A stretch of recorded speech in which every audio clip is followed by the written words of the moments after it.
ആദ്യം KSRTC department ആയിരുന്നു കേട്ടോ, സർക്കാർ ഡിപ്പാർട്ട്മെൻ്റ് ആയിരുന്നു KSRTC. ബജറ്റിൽ നിന്നാണ് ശമ്പളം കൊടുത്തുകൊണ്ടിരുന്നത്. CP രാമസ്വാമി മേനോനാണ് ഇത് തുടങ്ങുന്നത്. അന്ന് ട്രാവൻകൂർ ട്രാൻസ്പോർട്ട് ഡിപ്പാർട്ട്മെൻറ്റാണ്. അത് കഴിഞ്ഞ് രണ്ടാം EMS സർക്കാരിൻ്റെ കാലത്താണ് ഇത് കോർപ്പറേഷനാക്കുന്നത്. KSRTC കോർപ്പറേഷനാക്കുമ്പോൾ ഇന്ത്യൻ റെയിൽവേ ഒരു വിഹിതം KSRTCക്ക് കൊടുക്കാമെന്ന് സമ്മതിച്ചിരുന്നു. കുറച്ച് നാൾ കൊടുക്കുകയും ചെയ്തിരുന്നു. പിന്നെ അതങ്ങ് നിന്നു, അതങ്ങ് പോയി. ഇപ്പോൾ ആരും അത് ചോദിക്കാറില്ല. അതെന്തിനായിരുന്നു അങ്ങനെ കൊടുക്കുന്നത്? ജനങ്ങളുടെ ട്രാൻസ്പോർട്ടേഷൻ റെയിൽവേയുടെയും റെയിൽ മിനിസ്ട്രിയുടെയും കൂടെ ചുമതലയാണല്ലോ. കേരളത്തിൽ റെയിൽവേ ലൈനുകൾ തീരെ കുറവ്. ഇപ്പോഴും നോക്കുക, ആകെ ഒരു ലൈനല്ലേ ഉള്ളൂ. നമ്മുടെ തീരദേശ റെയിൽവേ എന്ന് വന്നതാണ്, എത്ര വർഷം കഴിഞ്ഞു. അന്ന് ഈ 67, 68, 69 കാലഘട്ടത്തിൽ തീരദേശ റെയിൽവേ ഒന്നുമില്ല. അപ്പോൾ വലിയ പ്രശ്നമാണ്. അപ്പോൾ പൊതുജനത്തിൻ്റെ ട്രാൻസ്പോർട്ടേഷൻ, പൊതുഗതാഗതം, അതിൻ്റെ ഉത്തരവാദിത്വം റെയിൽവേക്കുണ്ട്. റെയിൽവേ പറഞ്ഞു, നിങ്ങൾ കോർപ്പറേഷനാക്കി ഞങ്ങൾ ഒരു വിഹിതം ഞങ്ങൾ തരാം.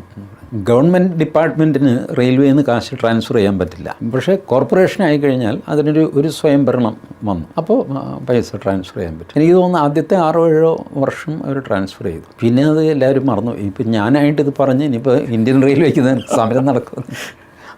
പിന്നെ എന്തെങ്കിലുമൊക്കെ മാറിക്കാണും കേട്ടോ, ആയതുകൊണ്ട്. ഞാനിത് നിയമസഭാ രേഖകൾ, നിയമസഭാ ഡിബേറ്റ്സ് എടുത്ത് നോക്കുമ്പോൾ യാദൃശ്യമായിട്ടാണ് ഇങ്ങനൊരു സാധനം എൻ്റെ കണ്ണിൽ പെടുന്നത്. ഞാൻ ഈ ഇമ്പിച്ചി ബാവ എന്ന വ്യക്തിയെ പറ്റിയുള്ള ഒരുപാട് കാര്യങ്ങൾ അതാണ് ഞാൻ തപ്പിക്കൊണ്ടിരുന്നത്. അപ്പോഴാണ് ഈ സാധനം ഇമ്പിച്ചി ബാവയാണ് ഇത് കോർപ്പറേഷനാക്കുന്നതാണ് എൻ്റെ ഓർമ്മ. I could not complete that research. അപ്പോൾ അതിലാണ് ഞാനിത് കണ്ടത്. അതിനുശേഷം വല്ല ടേംസ് മാറ്റുകയോ I don't know, but it was there.